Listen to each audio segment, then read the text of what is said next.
Hello, and welcome to another episode of Coach and Coffee. And tea. No, it's just Coach and Coffee. No, if you don't have your coffee, go get it, come back, sit down. I have a guest with us today. This is Kara. Kara, say hi. Hello. She has a cup of tea. Yep. And I'm all for tea. I like tea and everything, but this is Coach and Coffee, so we're breaking some norms here. Sure.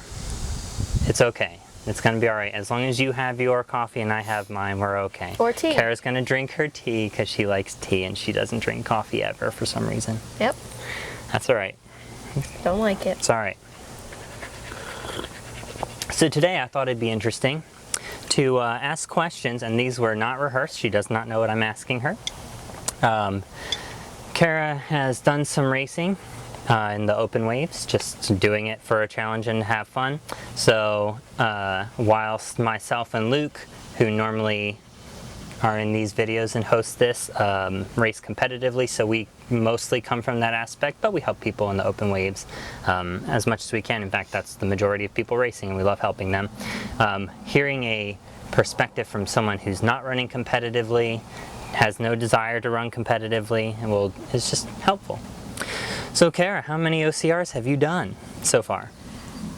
I have done one terrain race, one Spartan race, and 2 mud runs locally, so I guess 4. Oh yeah, you haven't done a Savage. That's Not right. yet. That's right. Which of those 3 different types was the hardest? The Spartan race. Yeah. Okay. The sprint, I did Spartan sprint. Of all of the obstacles at any race you've done, what was the hardest one, do you think? The rope climb at the Spartan sprint, that was the hardest. Probably because I was really tired by the time I got there, so it was very hard. Yeah. It was the hardest one. What do you think is the most challenging part of preparing for any of those races? Just an obstacle course race in general, for you specifically. That's different for different people. Probably being able to transition from a obstacle to running, and then back to obstacle and running, and being able to actually have stamina. Okay, so that's hard at the race. What's the hardest part about training for the race? Training for the race.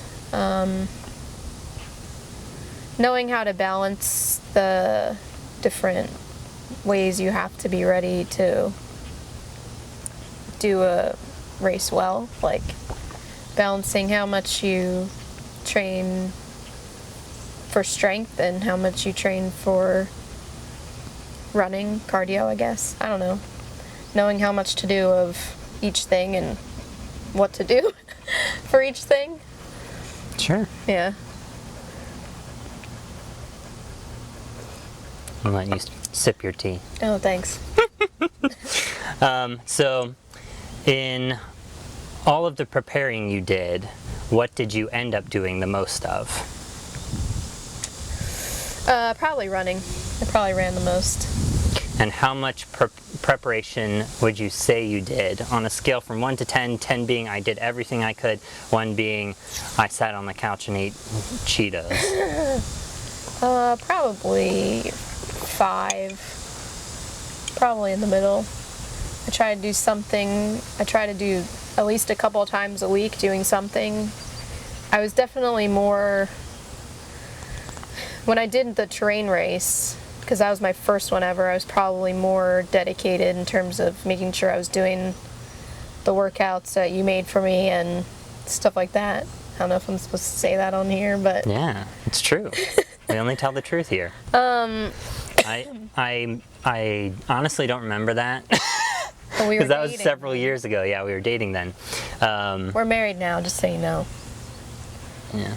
No. You never said In I case was you your didn't wife. know. Yeah, I mean, I assume people know things and they don't always. But anyways, so I don't remember making her anything for that one, but I'm Yeah. sure that's true.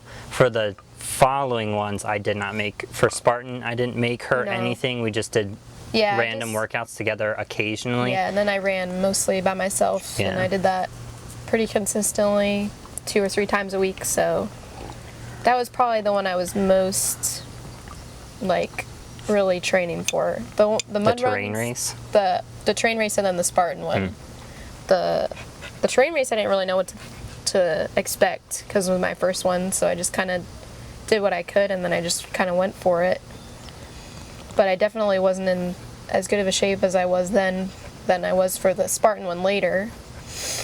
But that's because then I'd gone to so many races and I'd seen what you have to do, and I was kind of more amped up for that, and I knew it was going to be in the heat because I did it in the summer, and I don't like the heat particularly. My body doesn't really do well with the heat, so See, I it's knew I was interesting. going to have to Sorry. kind of condition myself for that. So I was more like trying to be really good about doing that because I knew I would be miserable if I didn't train for that.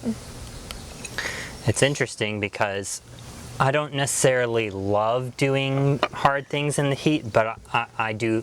My body performs better. All of my best performances have come in the heat, both in training and racing.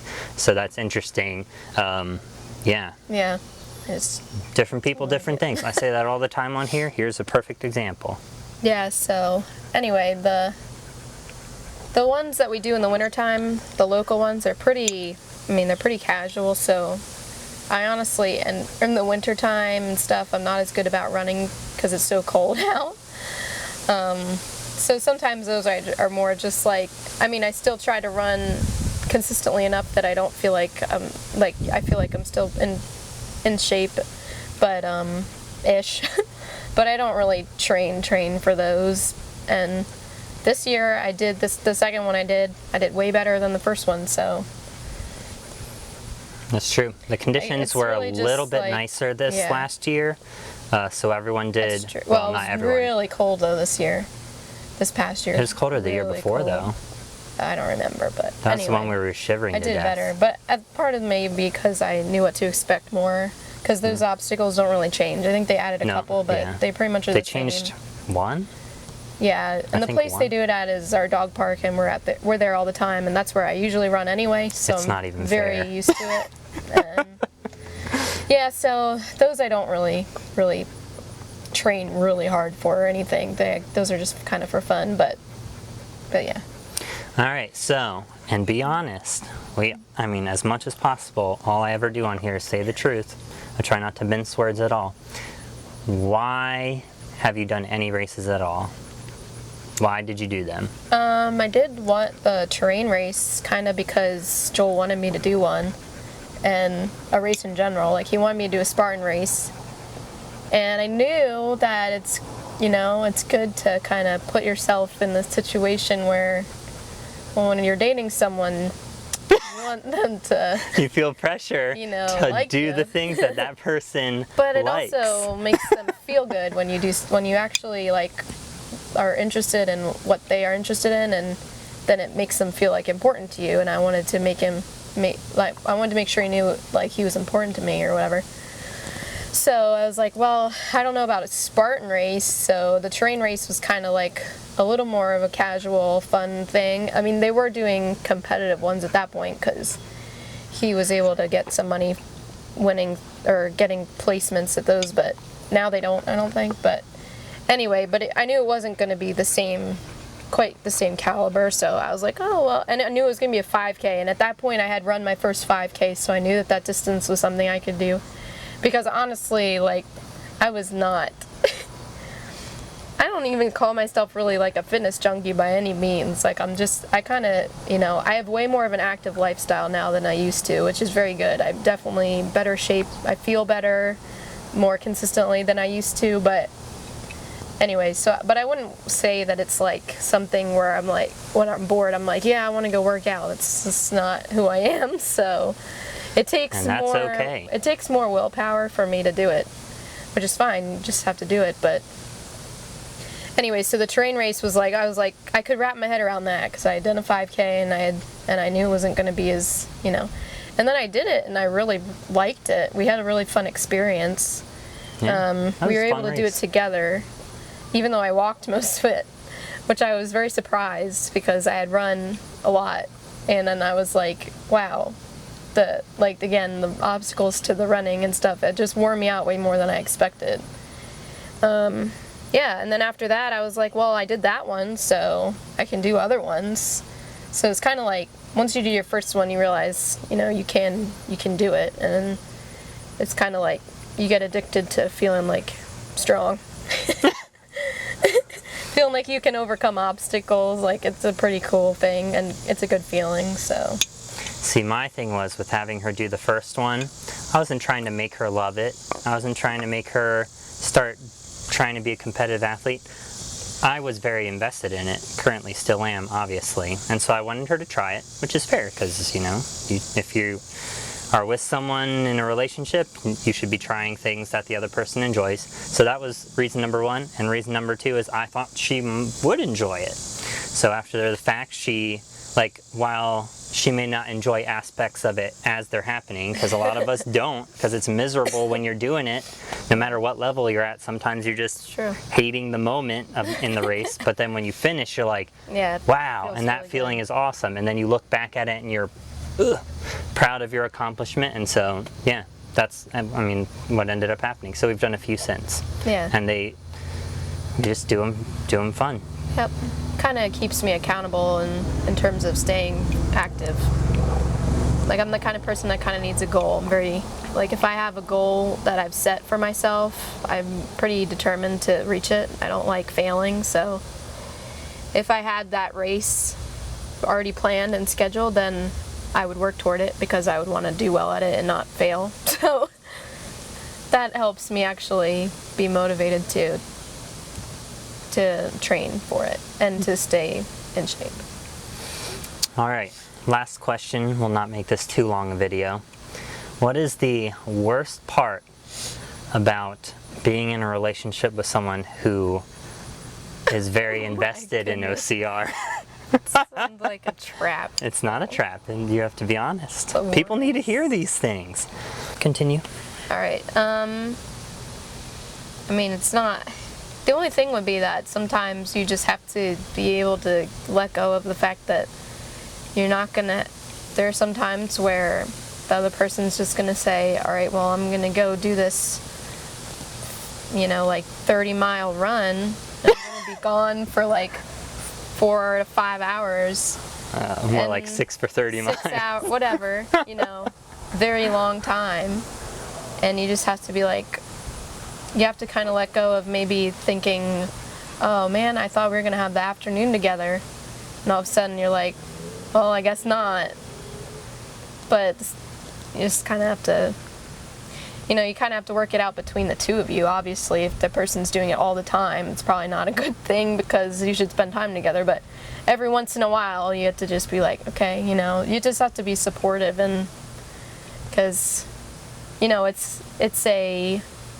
for some people it's a hobby, for some people they want to make it their profession. Either way, it's something that's healthy. It's a good thing to work, stay active and everything. So for me, it's something that I can justify in my mind as being this is a constructive thing. It's not like he's, I don't want to start any debates here, but it's not I can see the benefits of a lot of things. I'm a very positive person, but it's not like he's, playing video games all day long and ignoring me. I feel like that would be different. It's more like he's out and doing something and being active and healthy, not just a couch potato. Just for reference sake, I generally don't do 4 or 5 hour runs. No, he doesn't. Very rarely. He doesn't do that. But sometimes I'm just saying, the time, I guess. The time it takes to do the training. If they're really invested in it, it takes a lot of time. And so what we do is, I'll go with him, and sometimes I'll walk the dog while he's doing a run. So we're in the car together, and that's fine with, I don't mind that. That helps me get out, too. And it's good for us to do that. And then sometimes I'll do workouts with him. Other times I'll read while he's working out. But you find ways to make it work for what both of you need. So, but I guess that's, I don't know. For me, that would be the hardest thing. some people might be waking up early for races. That's kind of, it's not that bad. I like the races. I like going to them and watching him compete. So for me, that's fun. So. Well, that was honest. Honest is good. Yeah. So, if you're out there, you know, maybe you have a significant other. This is not relationship advice here. This is just one example. If you have a significant other who's really invested in and you're not, maybe you have a different challenge or something, and it's just something you need to work out. Because sometimes I don't tell her that I'm going to be doing a long run because I forget to tell her that I'm going to be doing one. And all of a sudden I'm like, well, I'm going to disappear for the next 3 hours. And she's like, oh, great. So, you know, it's a communication thing. And it's not that I shouldn't do the 3-hour run, but maybe I should communicate it, or I should have shifted it to a different time or something. But yeah, you can make it work. Yep. You do make it work because it's important. This will be the last question now. What was your favorite thing at any race so far? What was your favorite experience thus far? A particular one, as best as you can come up with one. Oh, the best one was when I was at his Savage race that he won. I think that day was 3rd place. The day before, he was competing in a back-to-back. He did the Savage race, you know, the normal 6 to 8 mile length. And then the next day he did the Blitz, and they're back-to-back. I couldn't go to the day before. I can't remember why, but I was watching it at his parents' house while he was there. And he got 2nd place, and it was really close, like really close. And I remember just like being shaking and nervous. I was watching the live stream about it with his mom. And then the next day I was actually at the race, and the same guy that he was competing with to get 3rd place the day before. It was 2nd and then 3rd. Yeah, 2nd and 3rd, that's what I mean. Yeah. He got 3rd that day. No, I got 2nd the first day. That's what I mean. Oh, okay. Well, I'm sorry. And then the next day, he showed up again, and we were like, how's this going to go this day? And he got 3rd place because they were competing for 3rd and 4th, and it was really close, and the other guy didn't ring the bell or missed the bell and had to go back, and Joel ended up getting 3rd place, but it was very exciting, so that was the best one. Best one you've experienced running a race. That was more of my question, but that was still good. That was still good.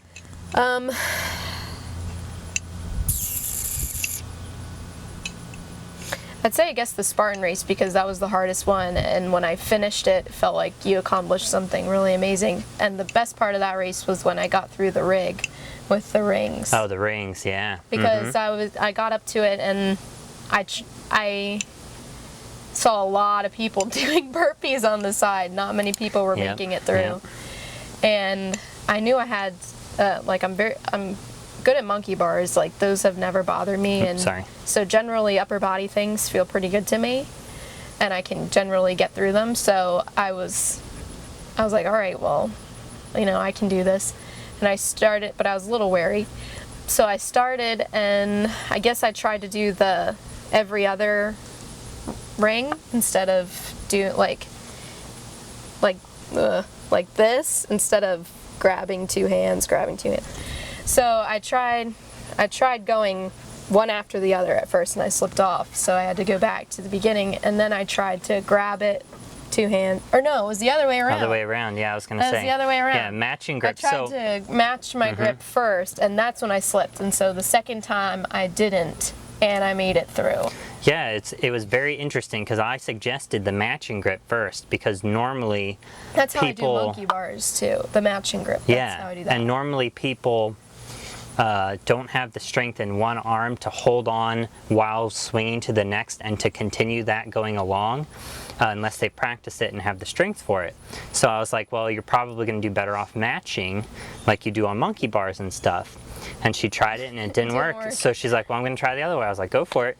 And it was sailed right through, just like swung, and she was able to hold on with one hand while swinging to the next. But I did get it because I think the momentum helped me. I was able to swing. So. Well, that's the great thing about the swinging is if you can swing with the momentum and you don't end up having to swing backwards, and you have the grip strength in one hand, then it's much faster and more efficient. But she'd never practiced that before, so I was like, try the matching first. But turned out I was wrong. Yeah, that was the best moment though, because I saw the people on the side. They were like anticipating me getting through because I was almost to the end, and then I made it, and then it was the best moment. And I didn't have to do burpees for it, and it was great. And the crowd cheers people on. That's one thing that's Yeah, awesome about that was OCR. That while there aren't a ton of spectators, when they have obstacles next to the spectators are always out there cheering for people, especially people who have like fallen once and get back on and try again. People start getting real loud and excited for them. It's great. Yeah, that was the best. I think that about covers it. Anything else you want to say? Oh, Nope. real quick. I normally have a story for each mug. Oh, yeah. Tell us a little bit about that one, because they've never seen that one. This is As if anyone cares. I care. this is a cup and saucer from Honduras that Joel got me when he came back from his missions trip. It's wooden, and it's super cool. Yeah, I really like wooden things, and we don't really. I mean, the mugs we have are mostly ones we've inherited from people, or we brought from what I had already at my house before we got married. But this one was like, a special one that he got. So. But it's so little. But I kind of like it. Things. It starts to. It cools down faster. There's less liquid in it, but it's also. I don't know. It's nice. I like it. All right, I think that about covers it for today. Thanks for watching, and I will see you next time on Coach and Coffee.